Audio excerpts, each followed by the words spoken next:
AZ story TV.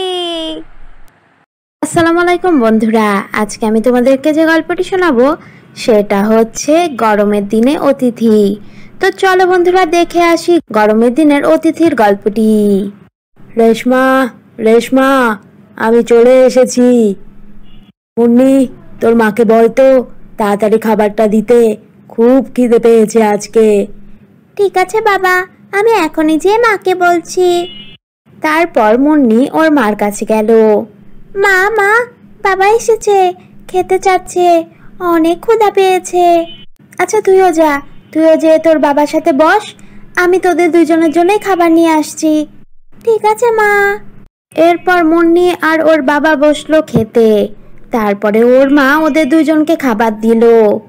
কি ব্যাপার, তোমার খাবারটা কোথায়? আমি খাবো পরে, তোমরা আগে খেয়ে নাও তো। এটা কি, আজকে কিছু রান্না করনি?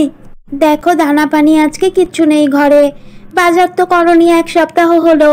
পেঁয়াজ দিয়েছি আর লঙ্কা দিয়েছি, এটা দিয়ে আজকে ভাত খেয়ে নাও।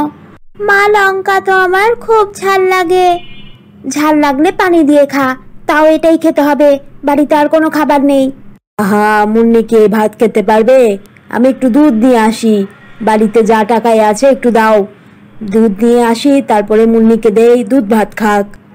ঠিক আছে, তুমি খেয়ে যাও, তোমার তো অনেক ক্ষুধা পেয়েছে। এসেই খাবো, তুমি চিন্তা করো না। মেয়েটাকে না খাবিয়ে কি আমি আগে খেতে পারি? এরপর মুন্নির বাবা যাবেই তখন দেখলো রেশমার বোন আর বোনের জামাই আর ছেলে মেয়ে 4 জন এসেছে। এ কি, আপনারা আমাদের বাড়িতে, গরিবের বাড়িতে আসলেন এতদিন পরে? আরে কি যে বলেন না মশাই। কি রে দিদি, না জানিয়ে চলে আসলি আমাদের বাড়িতে যে?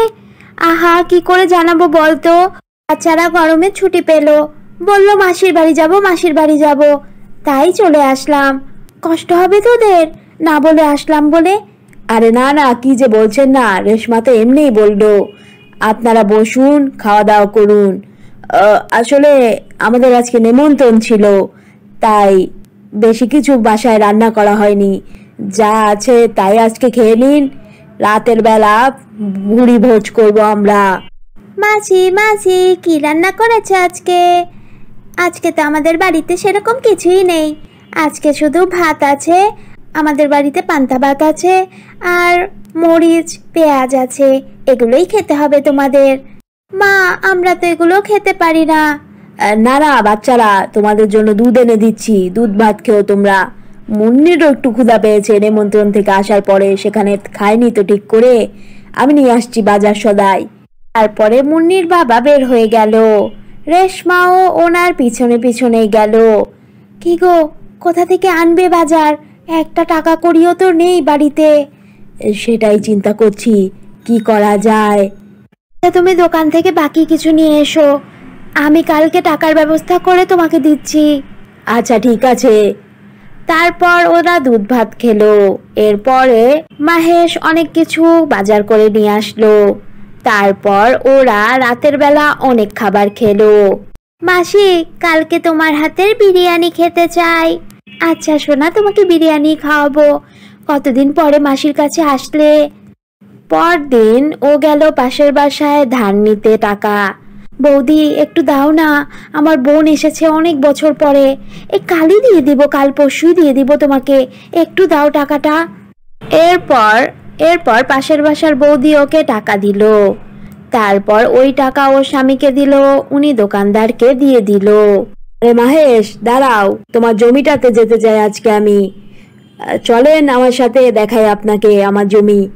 বাচ্চারা খেলছিল, ওরা 2 বোন রান্নাঘরে ছিল আর অনেক গল্প করছিল। রেশমা, ভালো আছিস তো তুই?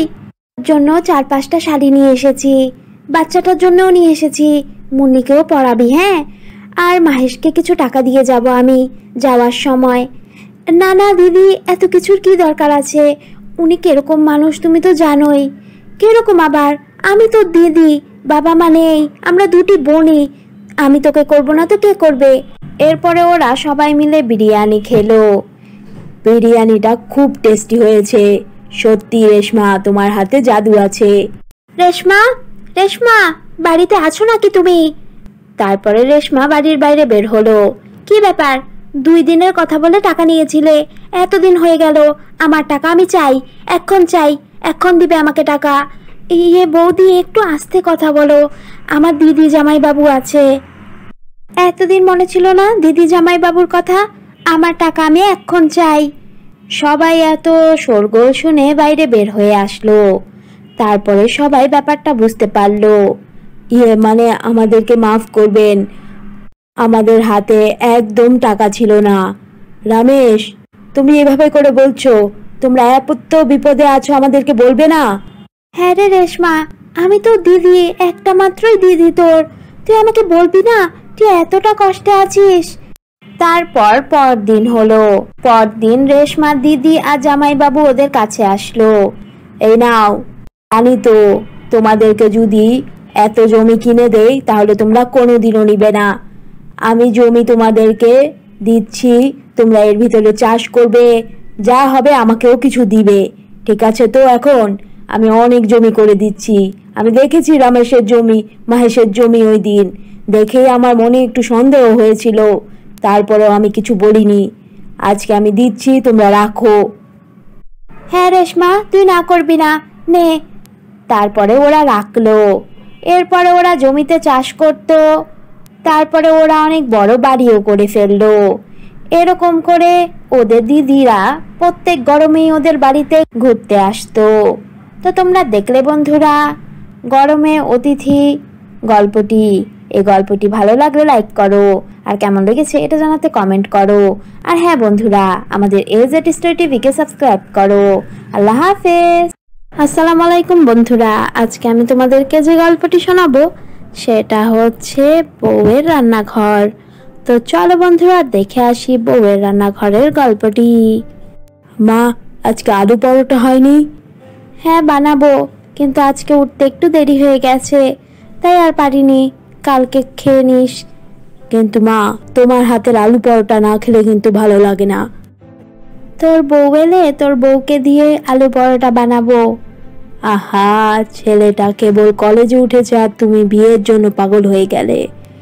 তুমি চুপ থাকো তো, তুমি তোমার পেপার চাটো, তুমি এত কথা বলো না। এরপর দিনেশ চলে গেল কলেজে ক্লাস করতে। ও কলেজ শেষ করলো, তারপরে চাকরিতে ঢুকলো। একদিন রাস্তায় একটি মেয়ে পড়ে গিয়েছিল। তারপর দিনেশ ওই মেয়েটিকে সাহায্য করলো, ও কোলে নিল, তারপর ওকে নিয়ে হেঁটে হসপিটালে গেল। তোমাকে অনেক ধন্যবাদ, আমি সত্যি পায়ে প্রচুর ব্যথা পেয়েছিলাম।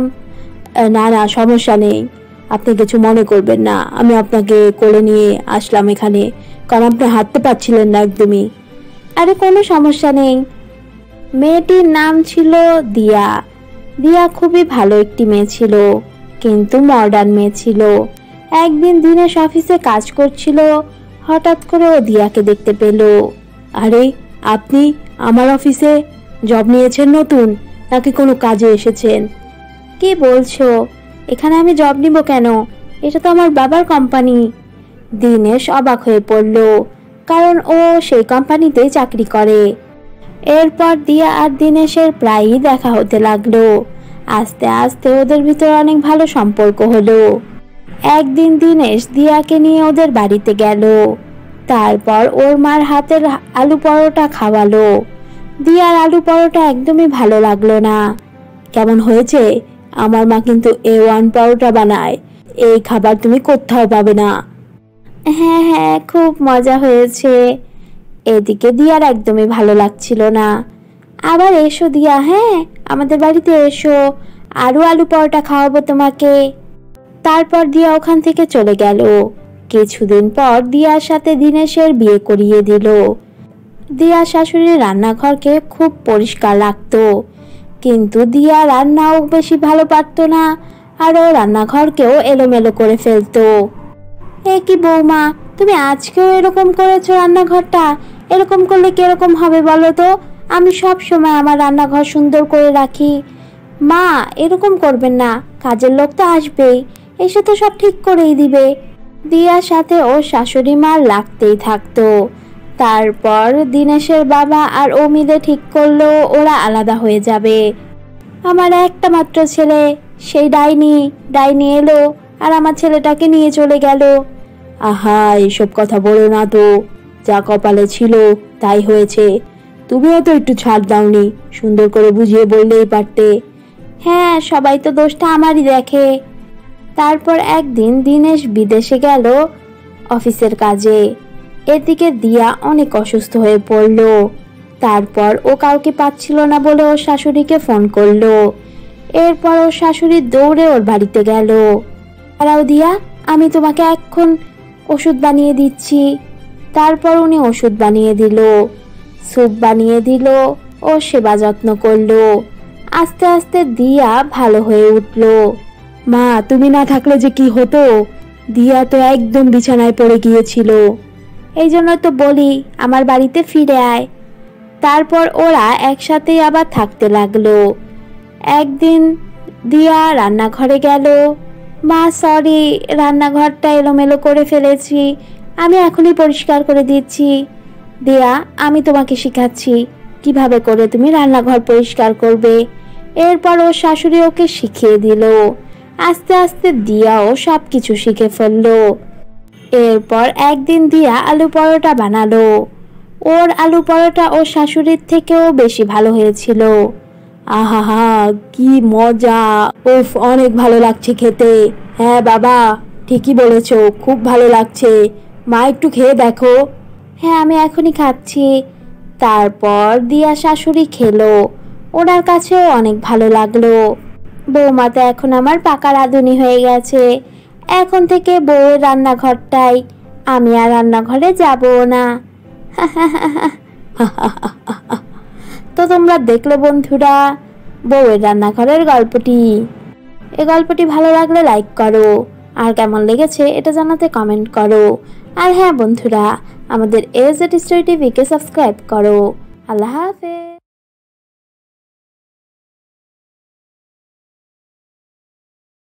AZ story TV. আসসালামু আলাইকুম বন্ধুরা, আজকে আমি তোমাদেরকে যে গল্পটি শোনাবো সেটা হচ্ছে জাদুর দুই ব্যাগ। তো চলো বন্ধুরা দেখে আসি জাদুর দুই ব্যাগের গল্পটি। এক গ্রামে রশ্মি নামের একটি মেয়ে বাস করত। রশ্মি মনের দিক দিয়ে অনেক ভালো একটি মেয়ে ছিল। রশ্মির পরিবারে ছিল ওর শাশুড়ি মা আর স্বামী পান্ডে। বৌমা, যাও পান্ডের জন্য নাস্তা বানিয়ে নিয়ে আসো, এখনই তো অফিসে যাবে। হ্যাঁ মা, এখনই যাচ্ছি। তারপর রশ্মি পান্ডের জন্য নাস্তা বানালো, এরপর ওকে খেতে দিল। ঠিক আছে রশ্মি, আমি আসছি তাহলে। ঠিক আছে, সাবধানে যেও। রশ্মির পাশের বাসায় সুমিত্রা নামের ওর একটি বান্ধবী বাস করত। সুমিত্রা অনেক লোভী একটি মেয়ে ছিল। কিরে রশ্মি, বাড়িতে কোনো কাজ নেই নাকি? আরে না, মাত্রই পান্ডে চলে গেল, এখন একটু ফুলগুলোতে পানি দিচ্ছি। আচ্ছা ঠিক আছে, আমি একটু চিনি নিতে আসছিলাম, একটু চিনি দেওয়া যাবে? আরে কি বলছিস, এখনই দিচ্ছি। সুমিত্রা এরম করে প্রত্যেক দিনই কিছু না কিছু নিতে আসতো। বৌমা, আমার মনে হয় এই মেয়ে অনেক লোভী, প্রত্যেকদিন কিছু না কিছু আমাদের বাড়ি থেকে নিতে আসে। না না মা, এরকম কিছু না, মনে হয় শেষ হয়ে যায় তাই তো আসে, না হলে কি আসতো? হ্যাঁ হ্যাঁ, বুঝতে পেরেছি, তোমার কাছে তো সবাই অনেক ভালো। রশ্মি সবসময় শপিং করতে গেলেও সুমিত্রাকে নিয়ে যেত। সুমিত্রা যখন দেখতো রশ্মি এত এত শপিং করছে, তখন মনে মনে ওর অনেক হিংসে হতো। আমাকে নিয়ে আসে দেখানোর জন্য, একদিন আমিও তোকে অনেক দেখিয়ে দিব আমি কত শপিং করতে পারি। সুমিত্রা, তুইও কিছু নিয়ে নে। না না, আমি কিছু নিব না, তুই তো আমাকে হুট করেই আসতে বললি, আগে বললে একটু টাকা রেখে দিতাম ওর থেকে। ও আচ্ছা, আমাকে মাফ করবি, আসলে একটা প্রোগ্রাম আছে তো, তাই পান্ডে বলল নতুন একটা শাড়ি কিনে নিয়ে যেতে। হ্যাঁ বুঝতে পেরেছি, আর বলতে হবে না। রশ্মি দামি দামি জায়গায় ঘুরতে যেত, দামি দামি পোশাক পরতো আর দামি দামি জায়গায় খেতে যেত। এগুলো সুমিত্রার একদমই ভালো লাগতো না, কারণ রশ্মি সবসময় এসে সুমিত্রাকে সবকিছু বলতো। আমাকে এত বলার কি আছে? আমি বুঝি না আমাকে দেখানোর জন্য আমাকে এত কথা বলে? আমি কি শুনতে চেয়েছি কোথায় যাচ্ছিস, কোথায় খাচ্ছিস? যত সব। রশ্মি সবসময় গরিব দুঃখী মানুষদেরকে অনেক সাহায্য করত, তাই ওদের অনেক উন্নতিও হতো। আপনার অনেক ভালো হবে, আপনি দেখবেন প্রত্যেক মাসেই আপনি আমাদেরকে কিছু না কিছু দিয়ে যান, আমরা আপনার উপরে অনেক খুশি। ধন্যবাদ, এরকম করেই আমার উপরে আশীর্বাদ রাখবেন আপনারা। আমি বুঝি না তুই এরকম গরিবদেরকে সাহায্য করে কি মজা পাচ্ছিস, কারণ আমার তো একদমই ভালো লাগে না। নিজে শপিং করবো নাকি মানুষকে টাকা দিব? আরে সুমিত্রা, এভাবে বলিস না, দান করে দেখ, মানুষকে সাহায্য করে দেখ, অনেক শান্তি পাবি মনে। এরকম শান্তির বাবা আমার দরকার নেই। একদিন রশ্মি বাজার করে যখন বাসায় যাচ্ছিল, তখনও দেখলো একটি মহিলা রাস্তায় বসে আছে, ওনার হাত দিয়ে অনেক রক্ত বের হচ্ছে। আরে, আপনার হাত দিয়ে তো অনেক রক্ত পড়ছে, চলেন এখনই আপনাকে আমি ডাক্তারের কাছে নিয়ে যাচ্ছি। না না মেয়ে, আমি ডাক্তারের কাছে যাব না, আমি একটি জাদুকর্মী, তুমি আমাকে আমার বাড়িতে নিয়ে চলো, না হলে আমি কিছুক্ষণ পরেই মারা যাব, অনেক রক্ত পড়ছে আমার হাত দিয়ে। হ্যাঁ হ্যাঁ চলেন, কোথায় আপনার বাড়ি? আমি আপনাকে এখনই নিয়ে যাচ্ছি। তারপর রশ্মি ওই জাদুকর্মীকে নিয়ে ওনার বাড়িতে গেল। ওই যে দেখো তো, ওই জায়গাটায় আমার জাদুর লাঠিটা আছে, সেটা আমাকে দাও। তারপর রশ্মি ওই জাদুর লাঠিটি খুঁজে বের করলো, এরপর ওইটা জাদুকর্মীকে দিল। জাদুকর্মী ওইটার সাহায্যে ওনার হাত ঠিক করে ফেললো। তোমাকে অনেক অনেক ধন্যবাদ। তোমার নাম কি? আমার নাম রশ্মি। রশ্মি, এসো আমার সাথে। তারপর রশ্মিকে নিয়ে জাদুকর্মী ভিতরে গেল। এই নাও, এই ব্যাগটা আমি তোমাকে দিচ্ছি, এটা একটি জাদুর ব্যাগ, এটার সাহায্যে তুমি অনেক কিছু পাবে, আর যেটা বলবে সেটাই এটা শুনবে। ঠিক আছে, আপনাকে অনেক ধন্যবাদ। আমি কি গরিব দুঃখী মানুষদেরকে সাহায্য করতে পারবো এটার সাহায্যে? হ্যাঁ হ্যাঁ অবশ্যই, কেন পারবে না। তারপর রশ্মি ওই জাদুর ব্যাগ নিয়ে বাসায় চলে গেল। এরপর ওই জাদুর ব্যাগের সাহায্যে ও গরিব দুঃখী মানুষদেরকে সাহায্য করত, আর ওদের কোনো প্রয়োজন হলেও ওরা জাদুর ব্যাগের কাছে সেগুলো পেয়ে যেত। আরে বৌমা, এটা কি জাদুর ব্যাগ নাকি? হ্যাঁ মা, এটা জাদুর ব্যাগ, এটাকে আমি যেটা বলবো সেটাই করবে। দেখবেন আপনি, আপনি বলেন আপনার একটা ইচ্ছা। আমার অনেক কিছু ভালো খেতে ইচ্ছে করছে। জাদুর ব্যাগ, এখনই আমাদেরকে বিরিয়ানি এনে দাও। জাদুর ব্যাগ সাথে সাথে ওদেরকে বিরিয়ানি এনে দিল। আরে রশ্মি, সত্যিই তো এটা একটি জাদুর ব্যাগ, তুমি কোথায় পেলে? তারপর রশ্মি ওদেরকে সবকিছু খুলে বলল। দেখো বৌমা, আমি একটা কথা বলি, এই জাদুর ব্যাগের কথা তুমি কাউকে বলো না। কেন মা, কি হয়েছে? আরে তুমি অনেক বোকা, অনেক সহজ সরল, ভালো মনের একটি মেয়ে, তোমার ওই বান্ধবী যদি জানে তাহলে কিন্তু এটাও নিয়ে যাবে। না না মা, এরকম কিছুই হবে না, আমি বলবো না। হ্যাঁ রশ্মি, মা যেটা বলেছে সেটা মনে রাখবে। ঠিক আছে, তোমরা চিন্তা করো না। একদিন রশ্মিদের বাড়িতে সুমিত্রা আসলো। রশ্মি, আমাকে একটু চা খাওয়াবি? আমাদের বাসাতে চা পাতি শেষ হয়ে গেছে। আচ্ছা ঠিক আছে, এখনই করে নিয়ে আসছি। ওর শাশুড়ি মা কোথায়? মা তো একটু বাইরে গেছে, একটু পরেই চলে আসবে। এরপর রশ্মি সুমিত্রার জন্য চা করে নিয়ে আসতো। ওরা দুজন চাই খাচ্ছিল, তখন রশ্মিদের কাজের মেয়ে কাঁদতে কাঁদতে ওদের বাড়িতে আসলো। কি হয়েছে কিরণ, তুমি কান্না করছো কেন? আর কি বলবো বৌদি, আমার বাবা অনেক অসুস্থ, অনেক টাকার দরকার, যাদের বাসায় কাজ করি সেই টাকা দিয়েও আমার হবে না। কি বলছো? দাঁড়াও, তুমি এখানে দাঁড়াও, আমি এখনই আসছি। তারপর রশ্মি ওর ঘরের ভিতরে গেল। সেখান থেকে ও জাদুর ব্যাগের সাহায্যে অনেক টাকা নিয়ে কাজের মেয়ে কিরণকে দিল। এগুলো সব সুমিত্রা দেখে ফেললো। কিরে, এই ব্যাগের ভিতরে কি আছে? তখন রশ্মি ভালো মনে ওকে সবকিছু বলে দিল। সুমিত্রার মনে লোভ চলে আসলো। এরপর সুমিত্রা ওই জাদুকর্ণীর কাছে গেল। সে দেখলো জাদুকর্ণী মাছ ধরছে। মাছ একা একাই ওর কাছে চলে আসছে। আরে, এই জাদুকর্ণী তো অনেক ভালো একটা জাদুকর্ণী, ওনার কাছ থেকে আমি ওই ব্যাগ নিব। তারপর ও জাদুকর্ণীর কাছে জাদুর ব্যাগ চাইলো, কিন্তু জাদুকর্ণী ওকে দিল না। এরপর রাতের বেলা সুমিত্রা জাদুকর্ণীর বাসায় গেল। তারপর ও জাদুর আরেকটি ব্যাগ যে ছিল সেটা চুরি করে নিয়ে আসলো। জাদুর ব্যাগ, আমাকে তুমি এখনই অনেক অনেক টাকা পয়সা দাও। সাথে সাথে জাদুর ব্যাগ ওকে অনেক টাকা পয়সা দিল। এই জাদুর ব্যাগের সাহায্যে আস্তে আস্তে সুমিত্রা অনেক বড় লোক হয়ে গেল। কি একটা জাদুর খনি পেয়েছি আমি! এই জাদুর ব্যাগের সাহায্যে আমি দুনিয়ার সবচেয়ে বড় ধনী হব। আমার থেকে বড় ধনী আর কেউ হতে পারবে না। একদিন সুমিত্রা গাড়ি চালিয়ে যাচ্ছিল, তখন একটি গরিব মেয়ে ওর গাড়ির নিচে অ্যাক্সিডেন্ট করলো। এই মেয়ে, তোর কত বড় সাহস! তুই আমার গাড়ির নিচে আসলি কেন? তোর জামা কাপড় কি নোংরা! ছি ছি! আরে, আপনি বলছেনটা কি? আপনি আমার ক্ষতি করেছেন, আপনি আমাকে এখন ক্ষতিপূরণ দেন, না হলে কিন্তু আমি অন্য মানুষদেরকে ডাক দিব। কত বড় সাহস তোর! তুই আমার মুখে মুখে কথা বলছিস? জাদুর ব্যাগ, এখনই এই মেয়েকে অনেক গরিব বানিয়ে দাও, যেন ও আর কোনোদিনও বড় লোক না হয়। না, আমি আর তোমার কথা শুনবো না।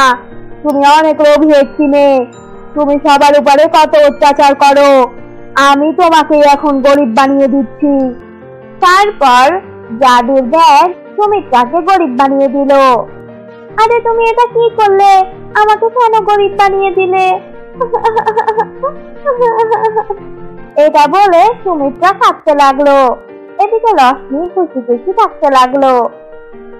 তো তোমরা দেখলে বন্ধুরা, জাদুর দুই ব্যাগের গল্পটি। এই গল্পটি ভালো লাগলে লাইক করো, আর কেমন লেগেছে এটা জানাতে কমেন্ট করো। আর হ্যাঁ বন্ধুরা, আমাদের AJT স্টোরি টিভিকে সাবস্ক্রাইব করো। আল্লাহ হাফেজ।